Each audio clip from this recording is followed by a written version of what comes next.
레위기 26장 14절에서 46절을 보면 불순종하는 자가 받을 저주에 대해서 나오고 있습니다. 오늘 성경을 읽으면서 너무 무서운 말들이 많이 나왔습니다. 하나님의 말씀에 순종하지 않을 때에 이러이러한 벌을 받으리라 라고 이렇게 말씀을 하십니다.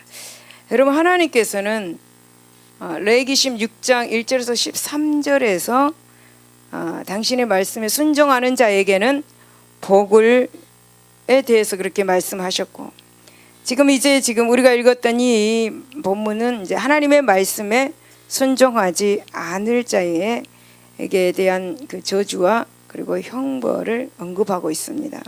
그러나 여러분, 본문은 순종하는 자가 누릴 축복과는 비교도 안 될 정도로 많은 분량을 지금 차지하고 있습니다.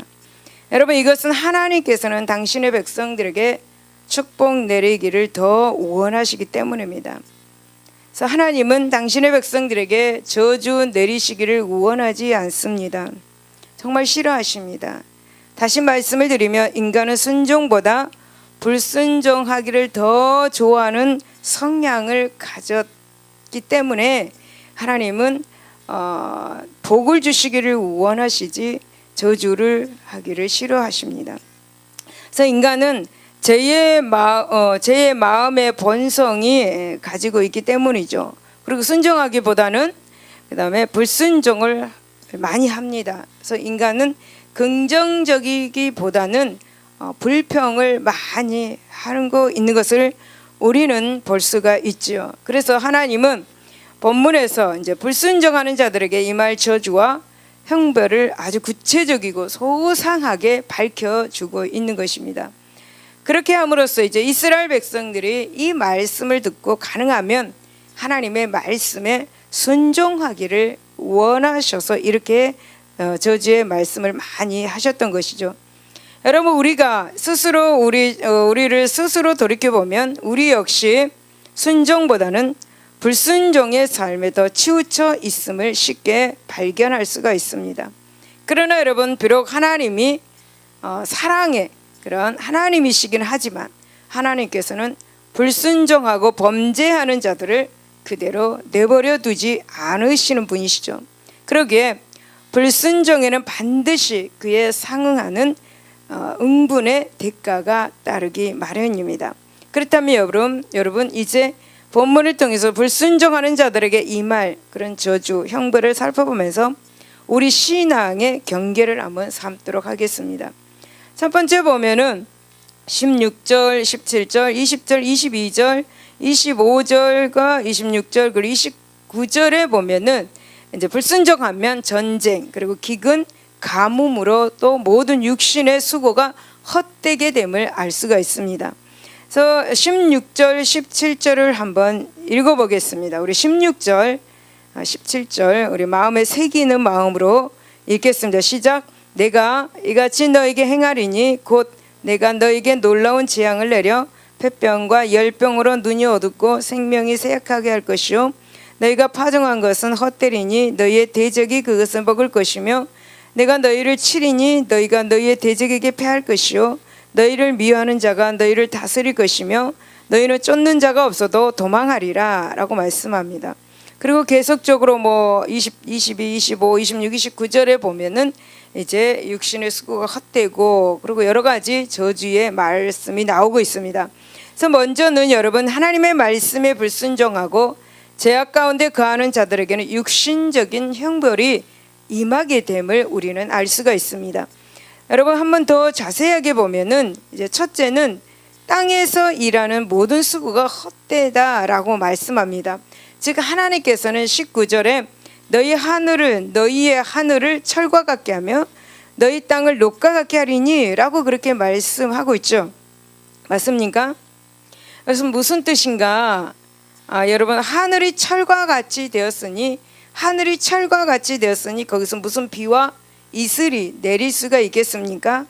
여러분, 땅이 녹과 같이 되었으니 어찌 아름답고 탐스러운 그러한 열매, 곡식과 열매를 맺을 수 있겠습니까? 여러분, 하늘은 1년 내내 뜨거운 태양에 달구어진 철이고 땅은 극심한 한발로 녹과 같이 시커멓게 타버렸으니 이 땅에서 땀 흘려 이렇게 수고한들 무슨 소득이 있겠는가 한번 생각해 보시기 바랍니다.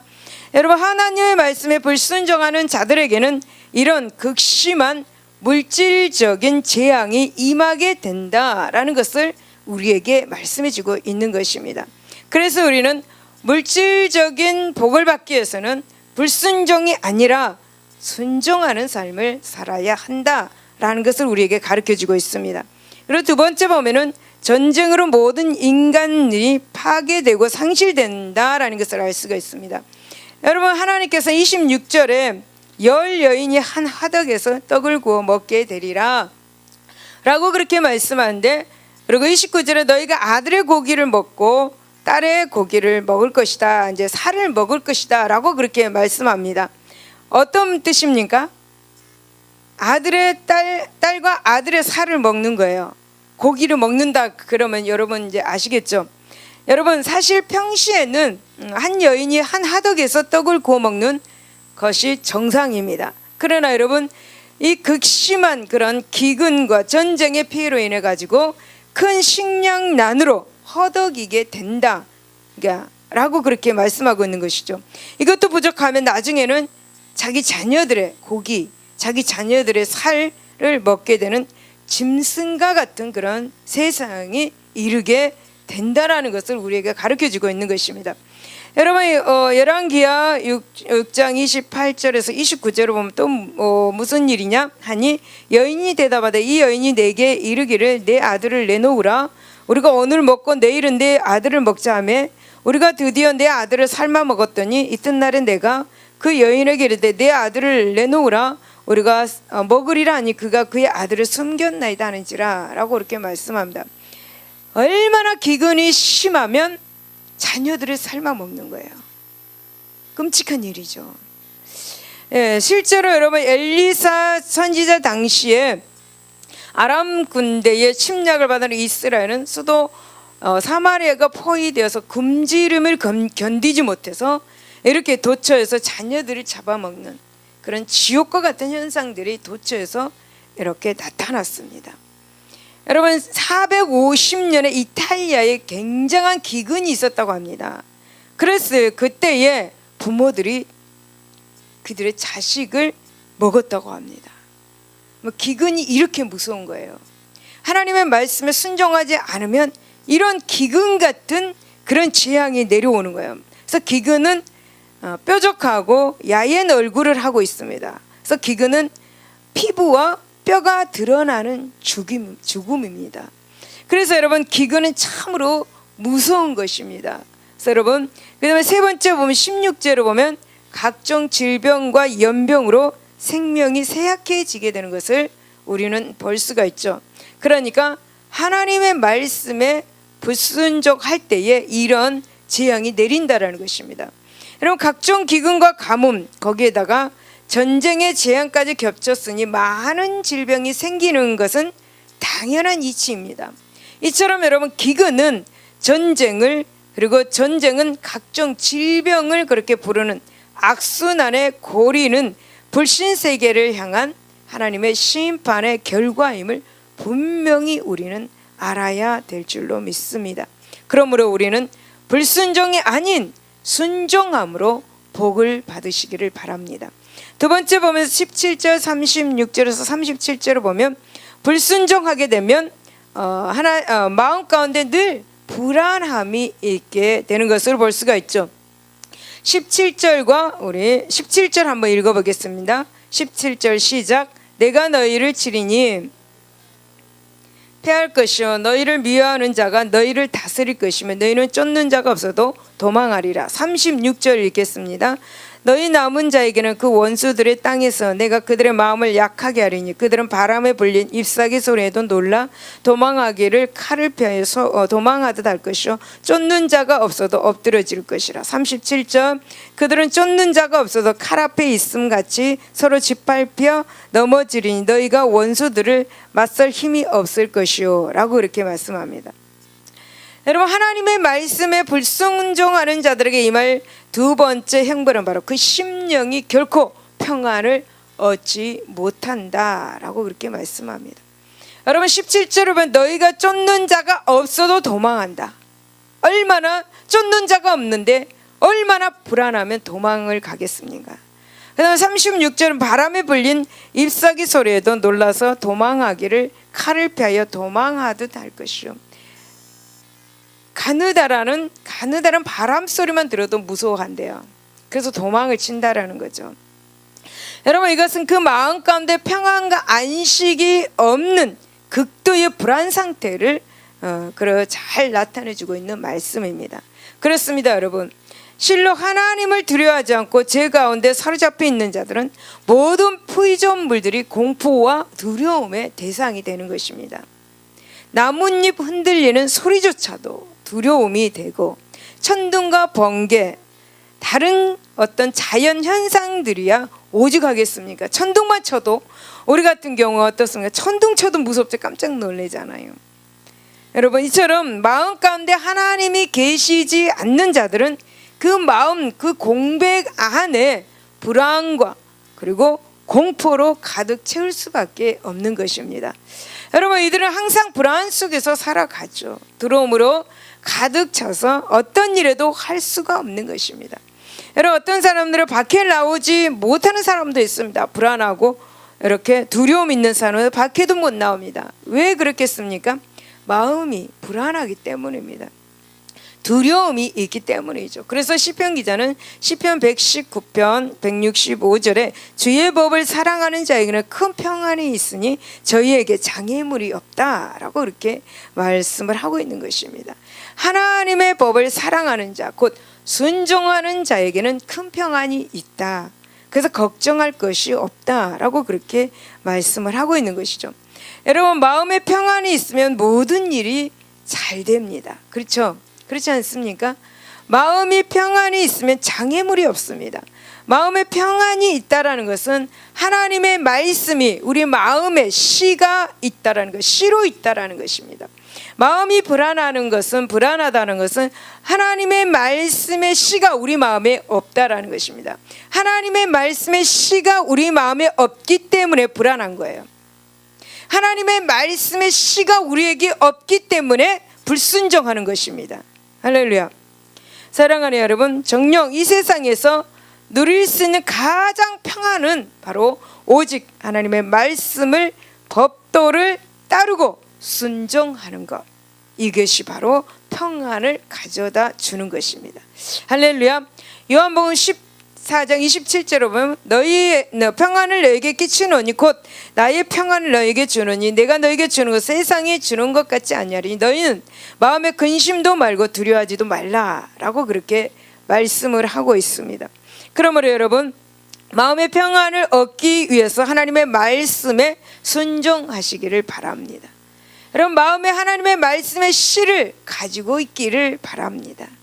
여러분 마리아는 하나님의 말씀의 씨를 마음에 가지고 있었기 때문에 예수란 그런 분을 태어나게 했습니다.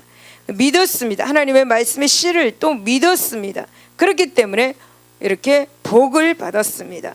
여러분 복 받기를 원한다면 하나님의 말씀의 씨를 마음판에 새기고 그 말씀을 믿고 나가시기를 바랍니다. 그래야 할 때 여러분의 마음에 평안이 있고 또 복을 받게 되는 것입니다. 할렐루야. 세 번째는 31절을 보면 불순종하면 하나님과의 거룩한 교제가 끊어지고 마는 것입니다. 여러분 31절을 한번 읽어보도록 하겠습니다. 내가 너희의 성읍을 황폐하게 하고 너희의 성소들을 향량하게 할 것이요 너희 향기로운 냄새를 내가 흠량하지 아니하고 라고 그렇게 말씀합니다. 여러분 불순종하는 자에게 임할 형벌 가운데도 가장 심각하고 치명적인 벌이 있습니다. 재앙이 있습니다. 그것은 바로 하나님과의 거룩하고 신령한 교제가 단절된다라는 거죠. 그게 가장 무서운 형벌입니다. 즉 하나님께서는 당신께 불순종하는 자들이 드리는 향기로운 냄새를 내가 흠량하지 아니하겠다라고 그렇게 말씀을 하셨습니다. 여러분 이것은 무엇입니까? 이것은 바로 하나님께서 불순종하는 자들이 드리는 제사를 연락지 않으시겠다는 것입니다. 불순종하는 자들의 그 예배를 받지 않겠다는 그런 말씀입니다. 여러분 왜 그렇습니까? 이 제사는 위선적인 제사, 이 예배는 이선적인 예배, 형식적인 제사, 형식적인 예배, 진정과 신령이 없는 예배 제사이기 때문에 하나님께서는 그 예배를, 그 제사를 받지 않으시는 거죠. 불순종하는 마음으로 드리는 예배를 하나님이 받지 않으신다는 것입니다. 그러기에 이 제사는 단순히 짐승을 도살하는 행위, 그 이상도 그 이하도 아니다라는 것이죠. 여러분, 하나님의 말씀에 순종치 않는 자가 드리는 제사이니까 어찌 그 제사가 생명력을 가지고 있겠습니까? 불순종하는 자가 예배를 드린다는 것은 그 예배에 생명력을 가지고 있겠습니까? 여러분, 그래서 이사야 선지자는 이사야 1장 13절에서 15절에 이렇게 말합니다. 헛된 재물을 다시 가져오지 말라. 분향은 내가 가증히 여기는 것이요, 월삭과 안식일과 대로 모이는 것도 그러하니 성례와 아울러 악을 행하는 것을 내가 견디지 못하겠노라. 내 마음이 너희의 월삭과 정한 절기를 싫어하나니 그것이 내게 무거운 짐이라. 내가 지기에 곤비하였느니라. 너희가 손을 펼 때 내가 내 눈을 너희에게서 가리고 너희가 많이 기도할지라도 내가 듣지 아니하리니 이는 너희의 손에 피가 가득함이라 라고 말씀합니다. 불순종하는 자의 기도를 듣지 않는다라는 것이죠. 불순종하는 자의 예배를 받지 않으시는, 불순종하는 자의 하나님 앞에 모든 것을 어떤 저기를 했다 할지라도 받지 않겠다라는 것입니다. 왜? 그 손에 피가 많이 있기 때문이에요. 할렐루야. 여러분, 하나님은 이 말씀에서 보듯이 이런 제사를 가르쳐서 가증스럽다 그러는 거. 가증스럽다. 더 이상 하나님께서 눈뜨고 볼 수가 없다라는 것입니다. 그러기에 불순종하는 자는 아무리 하나님께 제사를 수없이 드린다 하더라도 하나님은 받지 않으십니다. 여러분, 불순종하는 사람은 하나님과 거룩하고 신령한 교제가 완전하게 끊겨져 버림받는 사람입니다. 따라서 하나님과 교제의 단절은 하나님의 자녀들에게는 결국 사형 선고와도 다를 바 없는 것이라는 것을 여러분 기억하시기 바랍니다. 그러므로 성도 여러분, 세상에서 하나님과 단절된 상태만큼 두렵고 불행한 것은 없음을 명심할 수 있기를 바랍니다. 이것은 세상의 모든 물질적 축복, 육신이 평안한 축복을 송두리째 빼앗아가 버리는 그런 저주인 것을 여러분 기억하시기를 바랍니다. 더 나아가서는 하늘 상급까지도 박탈당할 수 있는 그런 영혼의 형벌인 것입니다. 그러기에 순종하지 않는 사람들의 어떤 형식적 제사는 무익한 것이다. 그러므로 우리는 철저하게 순종을 할 수 있기를 바랍니다. 사랑하는 여러분, 하나님은 오직 하나님을 향한 철저한 순종만을 요구하고 계시는 것입니다. 그래서 사무엘은 사울을 향해서 사무엘상 15장 22절에 순종이 제사보다 낫다라고 그렇게 말하였던 것이죠. 그렇다면 성도 여러분, 정녕 하나님께 한번 불순종하는 자는 이렇게 돌이킬 수 없는 영원한 저주 아래 놓일 수밖에 없는 것입니까? 그렇지 않습니다. 하나님께서는 저주와 형벌에서 노임받을 수 있는 비결을 가르쳐 주셨습니다. 여러분, 41절 44절을 보면 그런즉 그들의 원수들의 땅에 있을 때 내가 그들을 내버려 두지 아니하며 미워하지 아니하며 아주 멸하지 아니하고 그들과 맺은 내 언약을 폐하지 아니하리니 나는 여호와 그들의 하나님이 됨이니라. 내가 그들의 하나님이 되기 위해서 민족들이 보는 앞에서 애굽 땅으로부터 그들을 인도하여 낸 그들의 조상과의 언약을 그들을 위하여 기억하리라 라고 그렇게 말씀을 하셨습니다. 여러분, 저주에서 노임을 받을 수 있는 길은 자신의 죄와 허물을 깨닫고 겸손히 하나님 앞에 회개하여서 죄악에서 돌이켜서 다시 하나님께로 돌아오는 것입니다. 그러면 저주를 하나님이 내리지 않는다는 것입니다. 여러분, 이렇게 회개할 때에 하나님께서는 버리시지 않으시겠다고 그렇게 말씀을 하고 계시는 것입니다.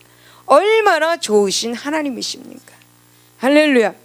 그러므로 성도 여러분, 회개와 돌이키는 자에게 용서와 사랑의 은총을 다시 베푸시겠다 하신 이 말씀, 이 하나님의 언약을 가슴 깊이 새기시기를 예수 이름으로 축원합니다. 그리고 지금 당장 이 자리에서 다시금 하나님께로 불순종의 발걸음을 하나님 앞으로 순종의 발걸음으로 돌이키시기를 바랍니다. 할렐루야.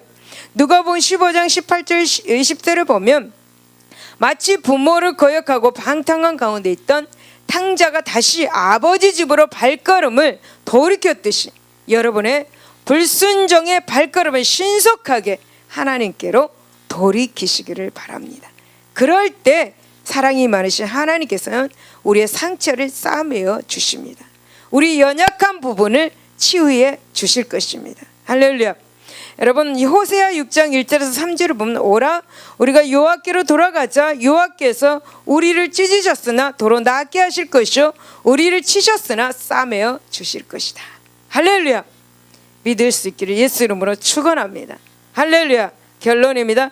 요한복음 2장 1절에서 쭉 이렇게 보면 시몬 베드로와 디두모라 하는 도마와 갈릴리 가나 사람 나다나엘과 세베대의 아들들과 또 다른 제자 둘이 이렇게 함께 있었습니다.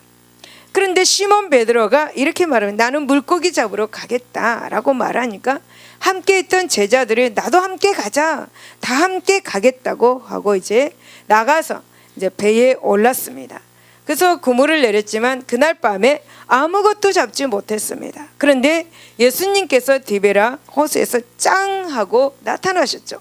이 제자들 앞에 나타나셨습니다. 그리고 제자들에게 이렇게 말씀합니다.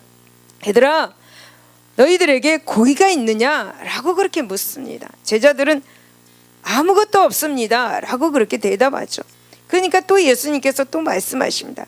그물을 배 오른편에 던지라, 그리하면 잡으리라 라고 그렇게 말씀합니다. 여러분은 그물을 던지겠습니까? 이에 제자들은 그 말씀에 순종하여 그물을 던졌습니다. 그 그물을 던졌더니 물고기가 많아서 그 그물을 들 수 없게 그렇게 되었습니다. 사랑하는 여러분, 하나님의 말씀에, 예수님의 말씀에 순종하니까 엄청난 복을 받았습니다. 여러분, 복 받기를 원하신다면 하나님의 말씀에 순종하시기를 바랍니다. 나의 모든 생각을 내려놓고, 나의 인간적인 것을 내려놓고 하나님 말씀 앞에 납작 엎드리며 그분의 말씀 앞에 순종하는 여러분 되시기를 바랍니다. 여러분, 갈라디아서 6장 7절에 보면 사람이 무엇으로 심든지 그대로 거두리라. 그리고 또 성경 출애굽기 34장 7절에 보면 아비의 악이 3, 4대 자손에게까지 간다라고 그렇게 말씀합니다. 여러분, 불순종을 심겠습니까? 여러분, 순종을 심겠습니까? 여러분, 잘 생각하고 잘 심으셔서 자손들에게 좋은 것이 열매가 맺혀지도록 하시기를 예수 이름으로 축원을 드립니다. 여러분, 우리 인간의 모든 문제는 바로 이 비극적인 불순종에 연유하고 있음을 깊이 깨닫고 순종하는 믿음을 가지고 나가야 될 줄로 믿습니다. 할렐루야. 전능하신 나의 주 하나님은 능치 못하실 일이 없네. 우리 찬양하겠습니다.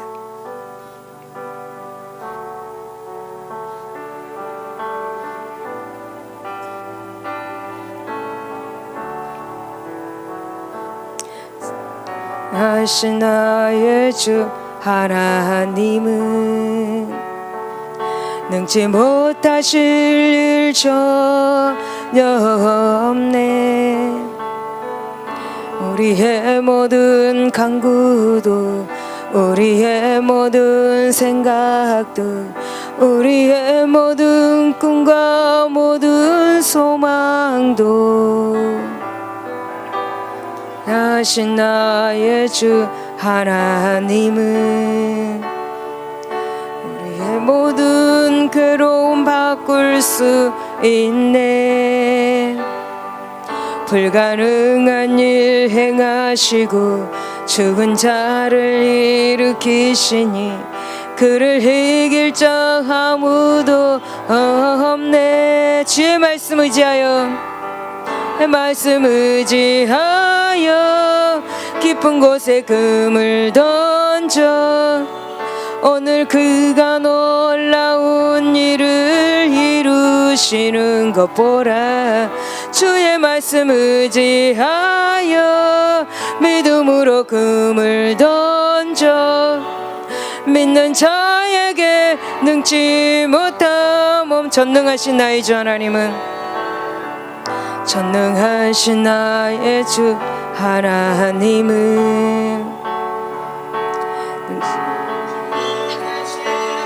전혀 없네.